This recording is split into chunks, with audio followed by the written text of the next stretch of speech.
we're talking tennis. Very happy to bring in Molly McElwee of The Telegraph, who's on the line. Molly, great to have you with us. Hi, thanks for having me. So really interesting piece which you've written in The Telegraph, the headline being Why Top Women's Players Want to Leave. And I suppose part of the impetus to write the piece is that the news has come again that Naomi Osaka has withdrawn from the Australian Open, very much the first Grand Slam event of the year. And there are persistent rumours with Osaka, who probably is a very specific case given what she said about her own mental health. But there are persistent rumours with Osaka that she's perhaps given up training. She may well never play tennis again. It seems to be that serious with her. Yeah, I mean, I don't think it came as much of a surprise to many people that she had pulled out, just because we haven't seen much of her since around September last year. And even last year, her season was kind of, it was, she didn't play as consistently as usual. That was, like you say, it's very specific for Osaka. Over the years, she's spoken about mental health challenges that she had. She also had some physical challenges last year with a few injuries, which kept her out of action. But there's been few signs that she was going to play the Australian Open this year. It sparked kind of worries that one of tennis's biggest stars, really their biggest star, since Serena Williams has now retired, so their biggest star left, Osaka, doesn't feel as engaged in the sport as she once was, and that's a huge issue for the sport, because she's a massive draw for fans.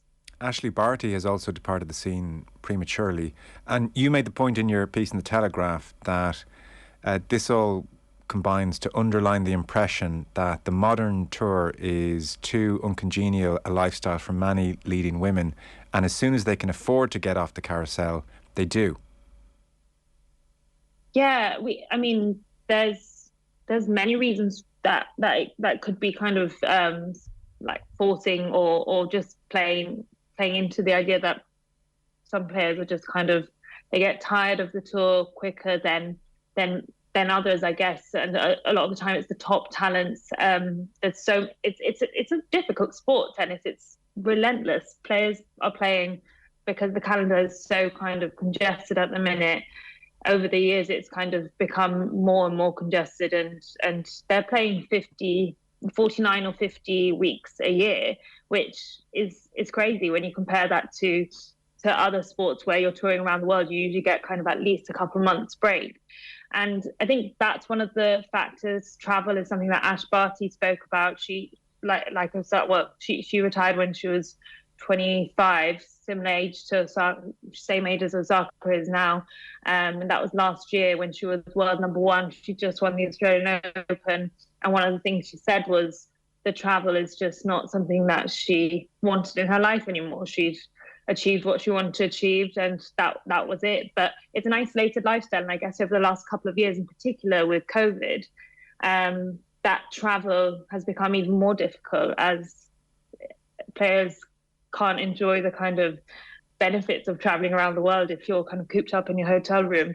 I guess the point of our article was trying to explore maybe why this is affecting, or seems to be affecting, top female players more than top male players, based on the fact that there's a lot of women who are dropping out of tennis, or a lot of the top talents are dropping out, or seem to be kind of opting out of playing as consistently.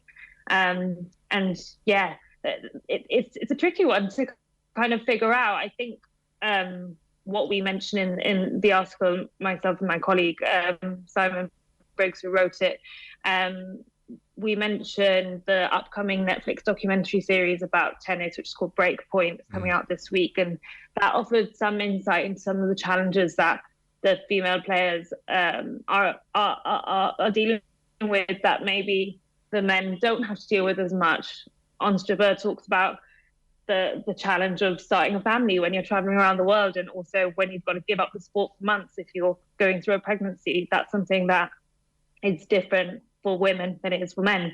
I think dealing with losses every week is also something that some of the players spoke about at length. Ayla Tomljanovic spoke about that, and we saw her kind of have an interesting exchange with Matteo Berrettini, who was her partner at the time, and they discussed kind of how a loss impacts them individually. Obviously, we're talking about small sample size here. We're not saying that losses definitely affect women more than men and that they take it harder. But the picture that this series paints is that it does play on the minds of the women that are being profiled more than it does so the men. And that might be for a number of reasons. Another thing I think is the fact that women at the top of women's tennis, we haven't had the same rivalries in the last few years as we have had in men's tennis beyond the Williams sisters. And I think considering how relentless a sport it is, how much you have to travel, you've got to kind of have something to keep you motivated, and having someone kind of keeping you on your toes is key. And Osaka, when she was at the top of her game, maybe didn't have that person because Barty kind of came through a little bit after her, or when she was out through injury. So there's a number of factors really, and it's just an interesting one, and one that I think tennis needs to figure out, because if not, they're going to lose some of their best players. Yeah, I mean, already the Australia in prospect is so much lesser for not having the star power of somebody like Osaka there. So it's very damaging at these four really high-profile moments in the year for the sport. If you draw a parallel, for instance, with golf, men's golf and female golf, so the parallels in some respects are there in that they are... Well, they could play every week of the year, maybe is the point in golf. They have the four majors, the four events which define a year. In golf, there is a colossal amount of autonomy in that you might have a player like Tiger Woods might have played 13, 14 times a year, and his travel would have largely been confined to the US. He would have played the US Tour, might have picked one or two overseas events which were largely lucrative as opposed to prestigious. The notion that tennis players, which is physically more demanding, that they're playing 40, 50 weeks of the year, that's insane. Are they required to play all these events? Can they not say, well, I'll play the 4 Grand Slams and I'll pick and choose after that? Well, I think for some top players, there is a requirement to play a certain number of the bigger events beyond the Grand Slams, like the top events on the WTA Tour. But the thing is, with ranking is so important in tennis, and to keep your ranking up, you have to keep playing week on week, because and it's so important because you go into an event and the person you're drawn against is based on your ranking. So someone like Naomi Osaka is a great example in that she's stopped playing as many events in the last couple of years through injury, through her own decision to kind of opt out, and her ranking's now dropped to 47 in the world. And it means that when she's going into a major event like the US Open just in August, September, she was drawn against Danielle Collins in the first round, and Danielle Collins is a top player who really she would never otherwise have met in the first round of an event if she was still at the ranking that really her level of play deserved. So she went out straight away, and that has an impact. I can imagine that would have an impact for someone like Osaka, who has played so infrequently in the past year. To go out in the first round of an event that she used to dominate is a huge thing, I guess. And so that's kind of what makes it so relentless. You've kind of got to stay on hamster wheel in order to keep your ranking at the level you want it to be. That is a lot to ask of any individual. And you make the point in the piece in the Telegraph. Osaka made 60 million off court last year, so she's fourth, I think, behind Federer, LeBron, Tiger Woods. So 60 million in 1 year off court, as opposed to the 1.2 million she made on court. So certainly if she's having any qualms about the lifestyle, she can more than retire. And financially, increasingly, the top players all can. It really does show what complete and utter freaks the Williams sisters were. Still are in Venus's case. Yeah, totally. Yeah, I mean, Venus was playing last week, age 42.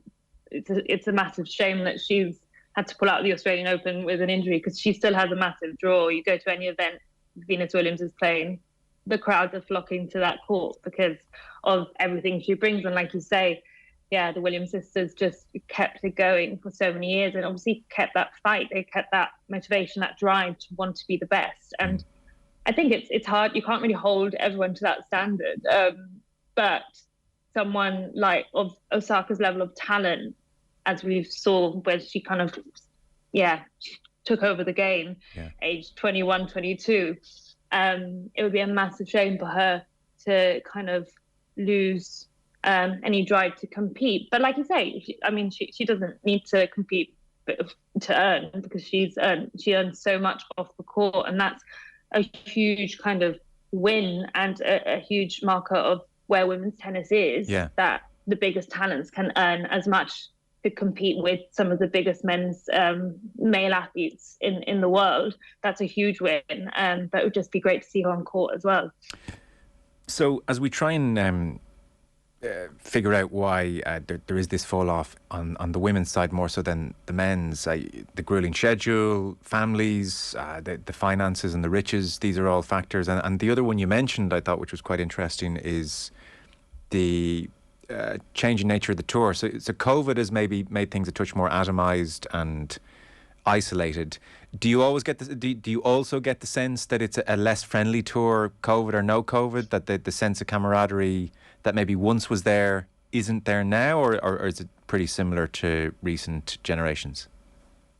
In the piece we mentioned how the fact that the WTA tour was built upon kind of Billie Jean King and her colleagues of the time really pushing female tennis to the forefront and getting support and convincing people that they were worth watching and worth paying to watch and worth paying at all. That created a camaraderie that I think still exists in the WTA tour, but obviously not in the same kind of intense way that it would have done decades ago in the 70s, 80s and 90s. But I think tennis can be a very isolating sport, one because of the travel, one because you're actually alone on court.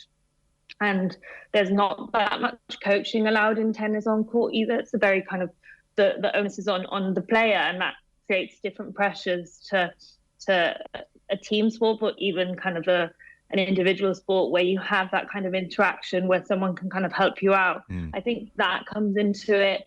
I also think another factor, which I don't think we mentioned in the piece, is we've seen burnout over the years be a factor for women's tennis, not just in this generation, but also in the 90s. And I think one thing that you see in women's tennis is you see female players coming up at a younger age to the top of tennis than in men's tennis. So kind of 15, 16, 17-year-olds getting to the top sooner because of the kind of physical differences that exist. I mean, it takes a 15-year-old boy, it takes him longer to kind of catch up with the men on tour from a physical standpoint. And I think that can have an impact because if you're already playing at that level and putting your body through its paces for so many years, and by the time you're 22, you're basically a veteran for some of these players anyway. So I think that's another factor that's different in women's tennis. And another thing that I don't think we mentioned was online trolling. I mean, female athletes experience a lot more trolling than men. There's been studies across different sports that show that, and I wonder if that has a big impact on this generation too, especially in the COVID years where people are spending a lot more time on their phone, a lot more time indoors by themselves as well. So a number of things. I think it's a myriad of issues. Yeah. Every sport has looked at Drive to Survive and said, "Oh my God, we need the Netflix treatment ASAP." So golf has had its one filmed over the last year, and they're set to unleash it in 2023. And you mentioned Breakpoint, the tennis version. Breakpoint as a title sounded, given in light of our conversation, I mean, it conjures up breaking point straight away. And so I don't know how much you've seen of it, but just that break point, close to breaking point, are we going to see an array of tennis players close to breaking point? Is that going to be almost the theme of this documentary, or will it be a touch more joyful, do we think?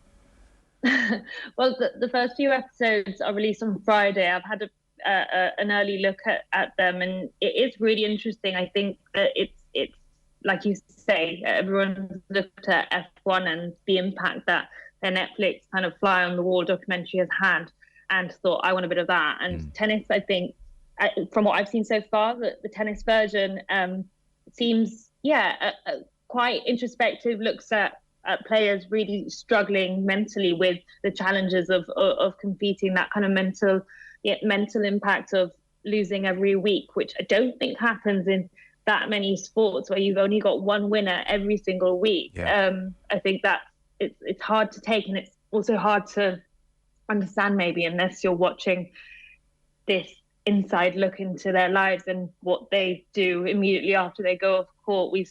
I mentioned before, but Ayla Tomljanovic, one of the top players on the women's tour, she's Australian. She is very candid after a match and just being like, why don't I just give this up? It's pulling me apart mentally.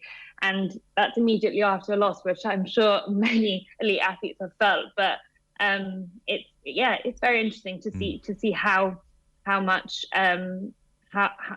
they kind of decided to show about that mental impact, I think, of competing.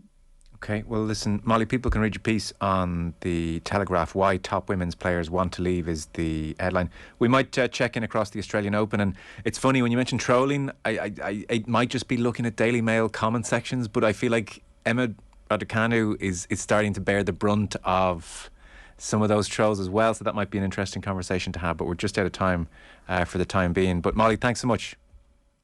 Thank you. Thanks for having me. Molly McElwee there from the Telegraph. Again, that piece, Why Top Women's Players Want to Leave. It's very interesting.